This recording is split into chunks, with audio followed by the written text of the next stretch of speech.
আমরা তৃতীয় বিশ্বযুদ্ধের মধ্যে অলরেডি ঢুকে পড়েছি। অনেকেই এই প্রশ্নটা করে থাকেন, যদি একটা নিউক্লিয়ার অ্যাটাক হয়, ইরানি হোক বা ইসরায়েলি হোক বা ইউএসএ যদি একটা নিউক ছুঁড়ে মারে, তাহলে তৃতীয় বিশ্বযুদ্ধ শুরু হয়ে যাবে। আমার প্রশ্নটা হচ্ছে, তৃতীয় বিশ্বযুদ্ধ শুরু হওয়ার কি কিছু বাকি আছে? প্রথমে যে জিনিসটা হলো সেটা হচ্ছে যে, আমরা সবাই জানি যে দ্বিতীয় বিশ্বযুদ্ধের আগে লিগ অফ নেশনস ছিল। যখন league of Nations absolutely ineffective হয়ে গেল, নিষ্ক্রিয়, মানে নখদন্তহীন বাঘ যেটাকে বলা হয়, সেটার সুযোগেই কিন্তু সেকেন্ড ওয়ার্ল্ড ওয়ারটা শুরু হলো। লিগ অফ নেশনস কিন্তু এটাকে স্টপ করানোর জন্য কোনো বাস্তবসম্মত কোনো পদক্ষেপ নিতে পারেনি। আমরা একই জিনিসের রিপিটেশন আজ দেখতে পাচ্ছি, যেটা অলরেডি আমাদের কিছু দর্শকও বললেন, ফরহাদ ভাইও বললেন, যে আমরা এই যে পুরো ক্রাইসিসটার মধ্যে জাতিসংঘের কোনো ক্রেডিবল কোনো রোল আমরা দেখতে পাচ্ছি, বা ইভেন Correct. এই যে গাজাতে যে এত হিউজ একটা জেনোসাইড হয়ে গেল, এই ব্যাপারে কি ইউএনের ভূমিকাটা কি উল্লেখ করার মতো কোনো কিছু ছিল? ইউএন কি কিছু করতে পেরেছে? কিছুই করতে পারেনি। সো আমি, going by the theory and going by the historical references, আমি যেটা বুঝতে পারি, ঠিক যেভাবে করে লিগ অফ নেশনস এর ইনএফেক্টিভনেস দ্বিতীয় বিশ্বযুদ্ধের সূচনা করেছে, আজকে জাতিসংঘের ইনএফেক্টিভনেস, নিষ্ক্রিয়তা এবং তাদের যে অক্ষমতা, এটার কারণে কিন্তু আমরা তৃতীয় বিশ্বযুদ্ধের মধ্যে অলরেডি ঢুকে পড়েছি। অনেকেই এই প্রশ্নটা করে থাকেন, যদি একটা নিউক্লিয়ার অ্যাটাক হয়, ইরানি হোক বা ইসরায়েলি হোক বা ইউএসএ যদি একটা নিউক ছুঁড়ে মারে, তাহলে তৃতীয় বিশ্বযুদ্ধ শুরু হয়ে যাবে। আমার প্রশ্নটা হচ্ছে, তৃতীয় বিশ্বযুদ্ধ শুরু হওয়ার কি কিছু বাকি আছে?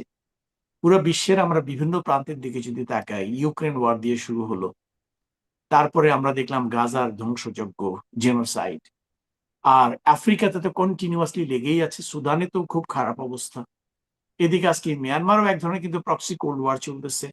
সো এই যে খন্ড খন্ড খন্ড পৃথিবীর বিভিন্ন জায়গাতে, বিভিন্ন অঞ্চলে যে ছোট ছোট অসংখ্য যুদ্ধগুলো চলছে, প্রায় ক্ষেত্রেই দেখা যাবে যে এই যুদ্ধগুলোর নেপথ্যে কিন্তু আমাদের বিগ পাওয়ার যেগুলো আছে, তাদের কোনো না কোনো একটা ইন্টারেস্ট এখানে জড়িত আছে। সো ইন দ্যাট সেন্স আমি মনে করি যে, ইফ নট ডাইরেক্টলি, সরাসরি না হলেও প্রক্সির মাধ্যমে বা কোল্ড ওয়ার ফর্মে বা সাইকোলজিক্যাল ওয়ার ফর্মে বা ট্রেড ওয়ার ফর্মে, কিছুদিন আগে ট্যারিফ যুদ্ধ হয়ে গেল ট্রাম্পের। So in different forms the world is already at war. আমি মনে করি যে third world war is already unfolding. তো এই থার্ড ওয়ার্ল্ড ওয়ার ডেফিনেটলি বিশ্ব ব্যবস্থাতে একটা পরিবর্তন নিয়ে আসবে। প্রথম কথা হচ্ছে, যেটা গ্লোবাল গভর্নেন্স রেজিম যেটাকে বলা হয়, যে আমরা দেশের ভিতরে যেরকম একটা সরকার থাকে, আমাদের যখন কোনো ব্যাপারে আমাদের দ্বন্দ্ব সংঘাত বা কোনো কিছু হয়, আমরা সরকারের কাছ থেকে একটা সাপোর্ট চাই, সরকার তার পুলিশ বাহিনী, জুডিশিয়ারি দিয়ে আমাদেরকে সহযোগিতা করে, আমাদের সেফটি প্রোভাইড করে। ঠিক তেমনি গ্লোবাল গভর্নেন্স মানে একটা বৈশ্বিক সরকারের একটা কনসেপ্ট কিন্তু আছে, যে যখন স্টেটগুলো, দেশগুলো যখন একে অন্যের বিরুদ্ধে ইররেশনাল বিহেভিয়ার করা শুরু করবে, বা শক্তিশালী দেশ যখন ক্ষুদ্র বা দুর্বল রাষ্ট্রকে অন্যায়ভাবে যখন জুলুম করা শুরু করবে, তখন there has to be some mechanism, একটা গ্লোবাল গভর্নেন্স থাকতে হবে যারা ওখানে ইন্টারভেনশন করবে। এই গ্লোবাল গভর্নেন্সটাই হয়তো এটাই বাস্তব রূপ পেয়েছে প্রথম দ্বিতীয় বিশ্বযুদ্ধের আগে লিগ অফ নেশনস এর মাধ্যমে, এখন জাতিসংঘের মাধ্যমে। এখন গ্লোবাল গভর্নেন্স রেজিমটা যখন ফেইল করে, তখন রাষ্ট্রগুলো, যেটাকে রিয়ালিস্ট থিওরি যেটা বলে, তারা নিজের নিজের স্বার্থ নিজেরাই সিকিউর করার চেষ্টা করে। এটার জন্য তারা কি করবে? তারা আরো শক্তি সঞ্চয় করার চেষ্টা করবে। প্রত্যেকটা রাষ্ট্রই চাবে যে আমাকে তো এখন সেফ গার্ড দেওয়ার কেউ নেই, কোন বৈশ্বিক সরকারের অস্তিত্ব তো বিলুপ্ত হয়ে গেছে, বা বৈশ্বিক সরকার এখন নিষ্ক্রিয়, অক্ষম। তখন সে চিন্তা করবে আমার ভালোটা আমাকেই বুঝতে হবে। তখন সে দুটা কাজ করতে পারে, বিভিন্ন ধরনের অ্যালায়েন্স ফর্ম করতে পারে, বিভিন্ন ধরনের ডিফেন্স প্যাক্ট তৈরি করতে পারে বিভিন্ন দেশের সাথে, plus at the same Times নিজের যুদ্ধের সক্ষমতা বাড়ানো। এখানে খুব ইন্টারেস্টিং একটা ব্যাপার হচ্ছে, খুব রিসেন্টলি আমরা ম্যাক্রো, ফ্রান্সের যে তাকে বলতে শুনেছি, সে বলছেন যে বর্তমানে যে বৈশ্বিক ব্যবস্থার বিবর্তন হচ্ছে, এখানে আমরা মনে করি যে পুরো ইউরোপিয়ান ইউনিয়নের ভেতরে, আগে তো ইউকে ছিল, ইউকে তো ছিটে বের হয়ে গেছে, এখন পুরো ইউরোপিয়ান ইউনিয়নে কিন্তু নিউক্লিয়ার পাওয়ার হচ্ছে শুধুমাত্র ফ্রান্স। ফ্রান্স এখন রিথিঙ্ক করতেছে যে যেভাবে করে রাশিয়া কিংবা ইউএসএ তাদের নিউক্লিয়ার স্টক পাইল দিন দিন বাড়িয়ে চলছে, ডিফারেন্ট ভ্যারাইটিস, তারা এখন এটা ফিল করতেছে যে আমরা আমাদের ইউরোপিয়ান ইউনিয়নের স্বার্থকে সুরক্ষা দেওয়ার জন্য, আমাদেরকে ন্যাটো আমাদেরকে সেফটি দেবে বা প্রোটেকশন দেবে, বা ইউএসএ আমাদের বিপদের সময় পাশে এসে দাঁড়াবে, এটা আমরা এখন আস্থা রাখতে পারছি না। We need to develop our own capabilities. This is a very severe signal. এটা কিন্তু খুব খারাপ একটা সিগন্যাল ইন এ সেন্স। এভাবে করে বিশ্বের দেশগুলো যদি তাদের ওয়ার ফাইটিং অ্যাবিলিটিটাকে ইনক্রিজ করা বা যে আর্মস এর স্টক পাইলটাকে বাড়ানোর একটা প্রতিযোগিতায় নেমে যায়, সেটা দেশের যে বিষয়টাকে আরো অনেক বেশি অনিরাপদ, ইনসিকিউর করে তুলবে।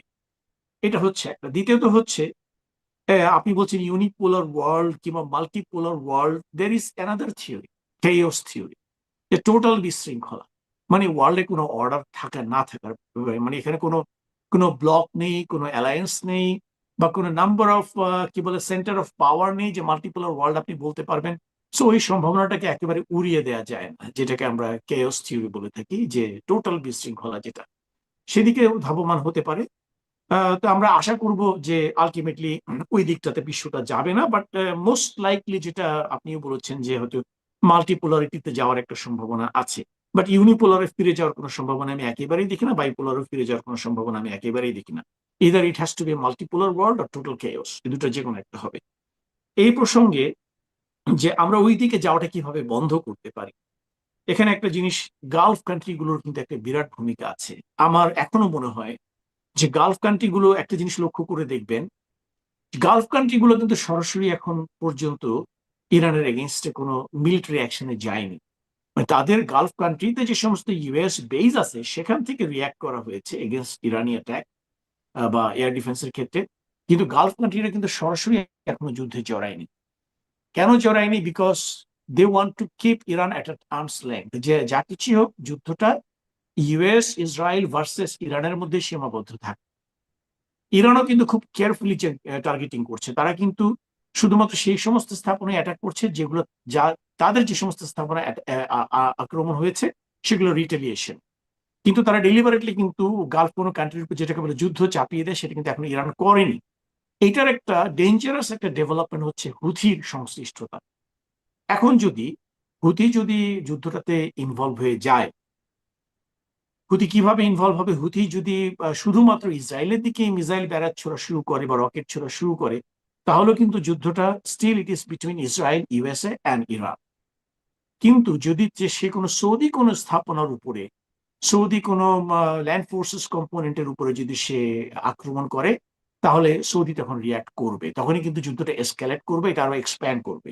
সো আমার মনে হয় যেহেতু সর্ট অফ একটা অ্যালায়েন্স কাজ করছে এখানে between the axis of resistance যেটাকে বলা হয়ে থাকে, ইরানের পৃষ্ঠপোষকতায় ওদিকে হেজবোল্লাহ আছে, এদিকে হামাস ছিল, এদিকে হুথি, এরা তো definitely they go by the strategic guideline given by the Iran. So Iran বোধহয়, আমার মনে হয় তারা এখানে একটা কনস্ট্রেইন তৈরি করবে যাতে হুথিরা কোনো অবস্থাতেই কোনো গালফ কান্ট্রি উপর যুদ্ধটাকে চাপিয়ে না দেয়। ঠিক একই দিক থেকে ওই যে হরমুজ প্রণালীর মতো আরেকটা যেটা আছে,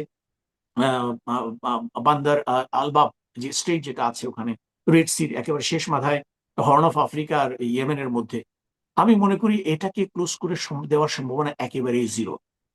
হরমুজকে যেভাবে ক্লোজ করে দিয়েছে ইরান, ইয়েমেনকে দিয়ে বা হুথিদেরকে দিয়ে তারা ওই স্টেটটাকে ক্লোজ করাবে না, করাবে না কয়েকটা কারণে। সেই ক্ষেত্রে global opinion will again go against Iran severely, কারণ এই স্টেটটা দিয়েও কিন্তু প্রায় 17% গ্লোবাল সাপ্লাই দিক দিয়ে যাওয়া আসা করে। এটাও যদি বন্ধ করে দেওয়া হয় তাহলে একেবারে কেপ অফ গুড হোপ, যেটা একেবারে আফ্রিকার নিচে দিয়ে ঘুরে আসা ছাড়া কোনো শিপমেন্ট চলাচল করতে পারবে না। So that is going to be very costly. Insurance cost অনেক বেড়ে যাবে, পরিবহন কস্ট অনেক বেড়ে যাবে। তো এটা যেহেতু পুরো পৃথিবীকে এফেক্ট করবে, ইরান এভাবে করে শত্রু বাড়াতে চাবে না, সো এটা সম্ভাবনা খুব। আরেকটা ব্যাপার আছে, সেটা হচ্ছে ইয়েমেনের কিন্তু আবার দুটো অংশ। নর্দার্ন ইয়েমেনে কিন্তু হুথিরা ইন পাওয়ার, সাউদার্ন ইরান হচ্ছে পিএলসি, প্রেসিডেন্সিয়াল লিডারশিপ কাউন্সিল বলা হয়ে থাকে, এন্ড এটা কিন্তু সৌদি সমর্থিত। সৌদি সমর্থিত যে সাউদার্ন ইরানের যে গ্রুপটা এখন ক্ষমতায় আছে সাউদার্ন ইয়েমেনে, সেটা সৌদি সমর্থিত। এর এগেনস্টে যেটা ছিল সাউদার্ন ট্রানজিশনাল কাউন্সিল যেটাকে বলা হয়, যেটা কিছুটা হুথিপন্থী, তাদেরকে কিন্তু অলরেডি সৌদি আরব কন্টেইন করে ফেলেছে। তাদেরকে একসময় সাপোর্ট দিত ইউএই, এমিরাতস, কিন্তু তাদেরকে কিন্তু অলরেডি ডিফিট করে এখন ওই যে প্রেসিডেন্সিয়াল লিডারশিপ কাউন্সিলের হাতে ক্ষমতা আছে সাউদার্ন ইয়েমেনে। ইয়েমেন যদি হুথিরা যদি কোনো ডেসপারেট কোনো টোটাল অ্যাকশনে চলে যায় which goes against the interest of the middle east, তাহলে সম্ভাবনা আছে সৌদি আরব হয়তো আবার ওই যে সাউদার্ন ইরানের যারা আছে প্রেসিডেন্সিয়াল লিডারশিপ কাউন্সিল, তাদেরকে উস্কে দেবে against Northern Iran. So Northern Yemen, so ইয়েমেনের মধ্যে তখন একটা গৃহযুদ্ধ শুরু হয়ে যাওয়ার সম্ভাবনা রয়েছে। সো ফ্রম দ্যাট পার্সপেক্টিভ আমার মনে হয় এই ইয়েমেনের রেসপন্সটা খুব কশন এবং খুব মেজার্ড রেসপন্স হবে, তারা ওরকম অল আউট কোনো অফেন্সিভে যাবে না।